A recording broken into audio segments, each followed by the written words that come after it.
یہی اشارہ کافی تھا۔ وہ اس سوال کا کوئی تسلی بخش جواب نہ دے سکے کہ دوسرا اونٹ کہاں ہے۔ دوسرے اونٹ کے پاؤں کے نشان مل گئے۔ علی بن سفیان نے انہیں کہا، تمہارا جرم معمولی چوری چکاری نہیں، تم ایک پوری سلطنت اور اس کی تمام آبادی کے لیے خطرہ ہو، اس لیے میں تم پر ذرا بھر بھی رحم نہیں کروں گا۔ کیا تم تاجر ہو؟ ہاں، سب نے سر ہلا کے کہا، ہم تاجر ہیں جناب، ہم بے گناہ ہیں۔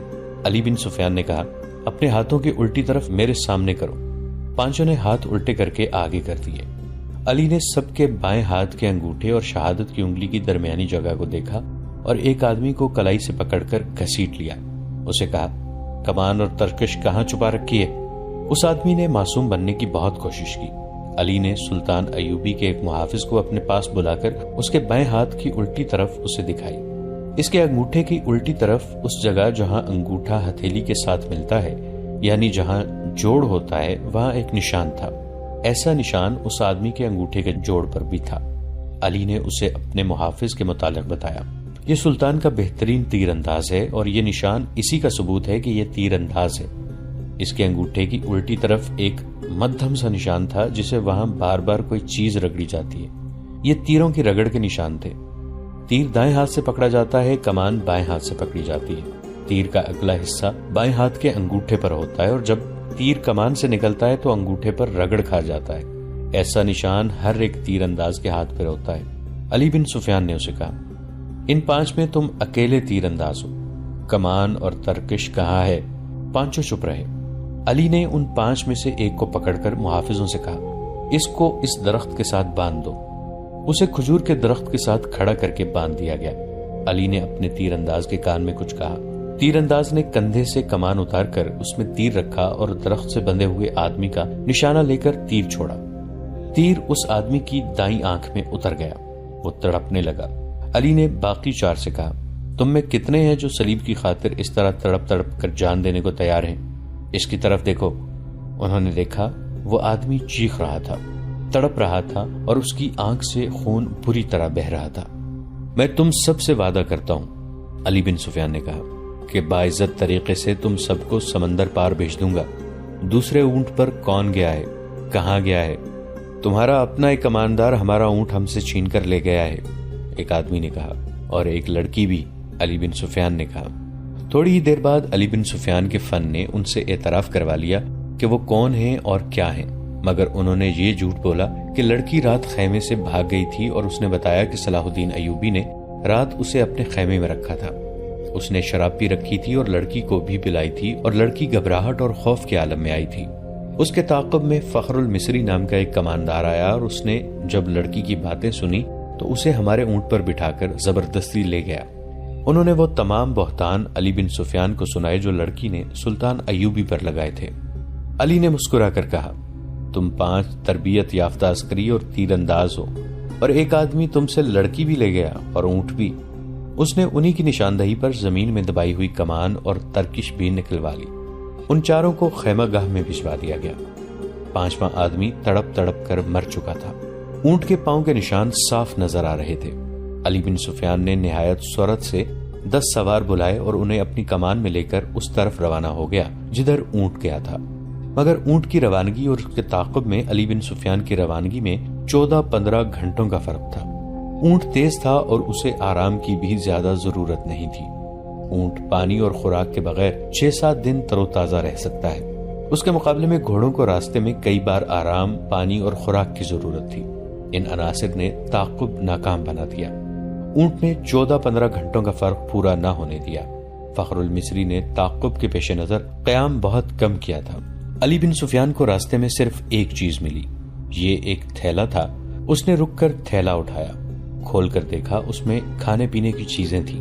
اس تھیلے میں ایک اور تھیلا تھا، اس میں بھی وہی چیزیں تھیں۔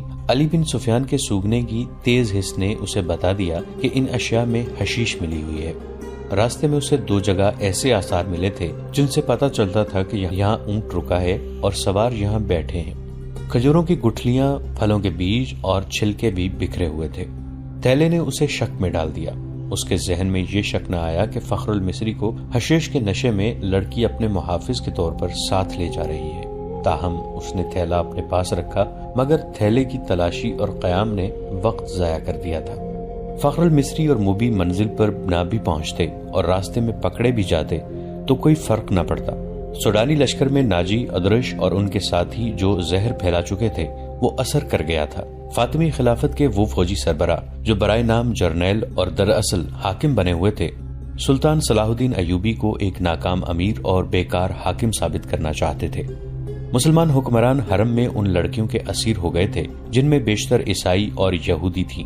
ان کے نام اسلامی تھے، حکومت کا کاروبار خود ساختہ افسر چلا رہے تھے، منمانی اور عیش و عشرت کر رہے تھے۔ وہ نہیں چاہتے تھے کہ صلاح الدین ایوبی جیسا کوئی مذہب پسند اور قوم پرست قائد قوم کو جگا دے اور حکمران اور سلطانوں کو حرم کی جنت سے باہر لا کر حقائق کی دنیا میں لے آئے۔ سلطان ایوبی کے پہلے مارکوں سے جو انہوں نے اپنے چچا شیرکوہ کی قیادت میں لڑے تھے، یہ لوگ جان چکے تھے کہ اگر یہ شخص اقتدار میں آ گیا تو اسلامی سلطنت کو مذہب اور اخلاقیات کی پابندیوں میں جکڑ لے گا۔ لہٰذا انہوں نے ہر وہ داؤ کھیلا جو سلطان ایوبی کو چاروں شانے چت گرا سکتا تھا۔ انہوں نے درپردہ صلیبیوں سے تعاون کیا اور ان کے جاسوسوں اور تخریب کاروں کے لیے زمین ہموار کی اور اسی کے راستے میں چٹانیں کھڑی کی۔ اگر نور الدین زنگی نہ ہوتے تو آج نہ صلاح الدین ایوبی کا تاریخ میں نام ہوتا، نہ آج نقشے پر اتنے زیادہ اسلامی ممالک نظر آتے۔ نور الدین زنگی رحمۃ اللہ علیہ نے ذرا سے اشارے پر بھی سلطان ایوبی رحم اللہ تعالی علیہ کو کمک اور مدد بھیجی۔ صلیبیوں نے مصری فوج کے سوڈانیوں کے بلاوے پر بحرہ روم سے حملہ کیا تو نور الدین زنگی نے اطلاع ملتے ہی خشکی پر صلیبیوں کی ایک مملکت پر حملہ کر کے ان کے اس لشکر کو مفلوج کر دیا جو مصر پر حملہ کرنے کے لیے جا رہا تھا۔ یہ تو سلطان ایوبی کا نظام جاسوسی ایسا تھا کہ انہوں نے صلیبیوں کا بیڑا غرق کر دیا۔ اب علی بن سفیان نے زنگی کی طرف برق رفتار قاصد یہ خبر دینے کے لیے دوڑا دیے کہ سوڈانیوں کی بغاوت کا خطرہ ہے اور ہماری فوج کم بھی ہے اور یہ فوج 2 حصوں میں بٹ بھی گئی ہے۔ قاصد پہنچ گئے تھے اور نور الدین زنگی رحم اللہ علیہ نے خاصی فوج کو مصر کی طرف کوچ کا حکم دے دیا تھا۔ بعض مورخین نے اس فوج کی تعداد 2000 سوار اور پیادہ لکھی ہے اور کچھ اس سے زیادہ بتاتے ہیں۔ بہرحال زنگی نے اپنی مشکلات اور ضروریات کی پرواہ نہ کرتے ہوئے سلطان ایوبی کی مشکلات اور ضروریات کو اہمیت اور اولیت دی، مگر ان کی فوج کو پہنچنے کے لیے بہت سے دن درکار تھے۔ مسلمان نام نہاد فوجی اور دیگر سرکردہ شخصیتوں نے دیکھا کہ مصر میں سلطان ایوبی کے خلاف بے اطمینانی اور بغاوت پھوٹ رہی ہے تو انہوں نے اسے ہوا دی۔ درپردہ سوڈانیوں کو اکسایا اور اپنے مخبروں کے ذریعے یہ بھی معلوم کر لیا کہ سوڈانیوں کے سالاروں کو مروا کر خفیہ طریقے سے دفن کر دیا گیا ہے۔ سوڈانیوں کے لشکر کے کم رتبے والے کماندار سالار بن گئے اور صلاح الدین ایوبی کی اس قلیل فوج پر حملہ کرنے کے منصوبے بنانے لگے جو مصر میں مقیم تھی۔ وہ سلطان ایوبی کی آدھی فوج اور سلطان کی دارالحکومت سے غیر حاضری سے فائدہ اٹھانا چاہتے تھے۔ منصوبہ ایسا تھا جس کے تحت 50,000 سوڈانی فوج سیاہ گھٹا کی طرح مصر کے آسمان سے اسلام کے چاند کو روپوش کرنے والی تھی۔ علی بن سفیان قاہرہ پہنچ گیا۔ وہ جن کے تعاقب میں گیا تھا ان کا اس سے آگے کوئی سراغ نہیں مل رہا تھا۔ اس نے اپنے ان جاسوسوں کو بلایا جو اس نے سوڈانی ہیڈ کوارٹر اور فوج میں چھوڑ رکھے تھے۔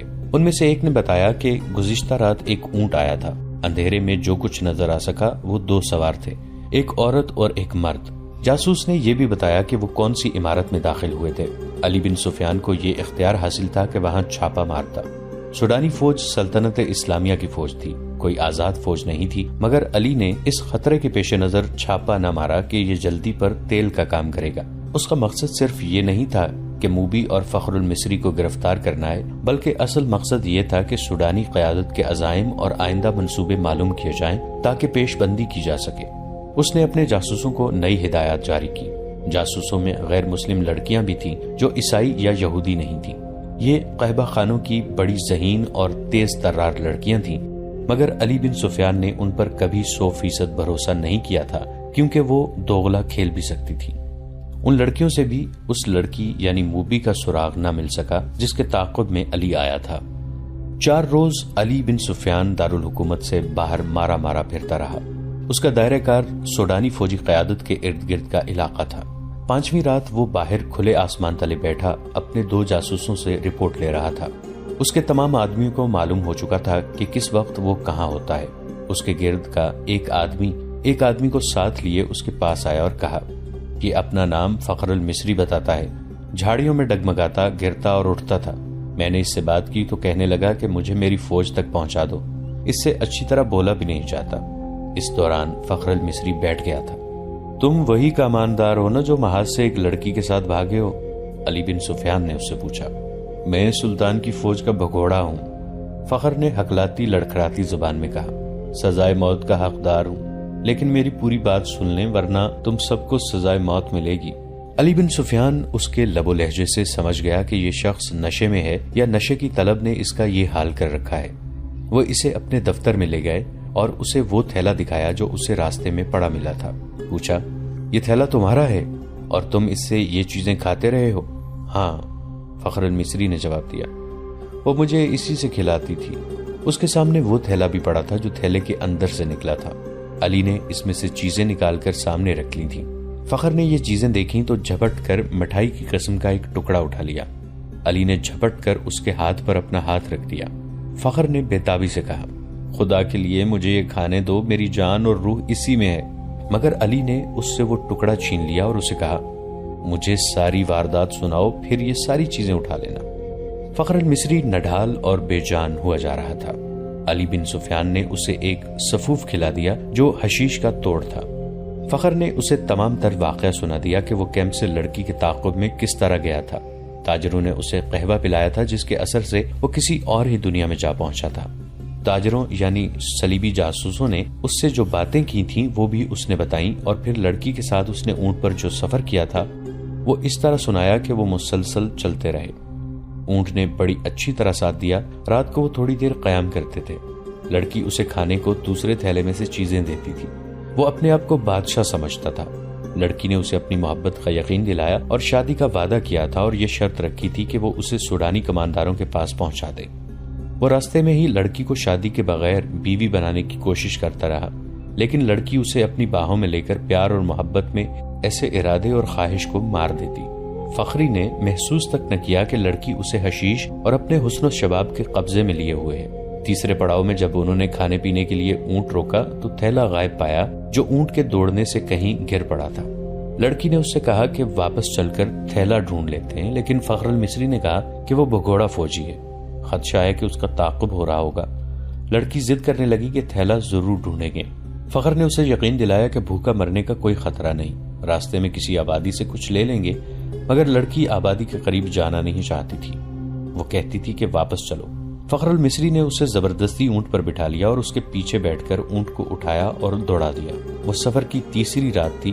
اگلی شام وہ شہر سے باہر سوڈانیوں کے ایک کماندار کے ہاں پہنچے، مگر فخر المصری اپنے سر کے اندر ایسی بے چینی محسوس کرنے لگا جیسے کھوپڑی میں کیڑے رینگ رہے ہوں۔ آہستہ آہستہ وہ حقیقی دنیا میں آ گیا۔ وہ سمجھ نہ سکا کہ یہ حشیش نہ ملنے کا اثر ہے۔ اس کی تصوراتی بادشاہی اور ذہن میں بسائی ہوئی جنت تھیلے میں کہیں ریگزار میں گر گئی تھی۔ لڑکی نے اس کے سامنے کماندار کو صلیبیوں کا پیغام دیا اور اسے بغاوت پر اکسایا۔ فخر پاس بیٹھا سنتا رہا اور اس کے ذہن میں کیڑے بڑے ہو کر تیزی سے رینگنے لگے۔ نشہ اتر چکا تھا۔ اسے یاد آنے لگا کہ وہ محاذ سے بھاگ آیا ہے۔ لڑکی یعنی موبی کو یہی خوش فہمی ہوگی کہ فخر پر نشہ طاری ہے، چنانچہ اس نے بے خوف کماندار سے یہ بھی کہہ دیا کہ سلطان ایوبی اور علی بن سفیان کے درمیان یہ غلط فہمی پیدا کرنی ہے کہ وہ ظاہری طور پر نیک بنے پھرتے ہیں مگر عورت اور شراب کے دل دادا ہیں۔ ان کی اس طویل گفتگو میں بغاوت کی باتیں بھی ہوئیں۔ اس وقت تک فخر المصری پوری طرح بیدار ہو چکا تھا، لیکن سر کے اندر کی بے چینی اسے بہت پریشان کر رہی تھی۔ لڑکی نے کماندار سے کہا کہ اگر بغاوت کرنی ہے تو وقت ضائع نہ کریں، سلطان ایوبی محاذ پر ہے اور الجھا ہوا ہے۔ لڑکی نے یہ جھوٹ بولا کہ صلیبی 3-4 دنوں بعد دوسرا حملہ کرنے والے ہیں۔ سلطان ایوبی کو یہاں سے بھی فوج محاذ پر بلانی پڑے گی۔ کماندار نے لڑکی کو بتایا کہ 6-7 دنوں تک سوڈانی لشکر یہاں کی فوج پر حملہ کر دے گا۔ فخر یہ ساری گفتگو سنتا رہا۔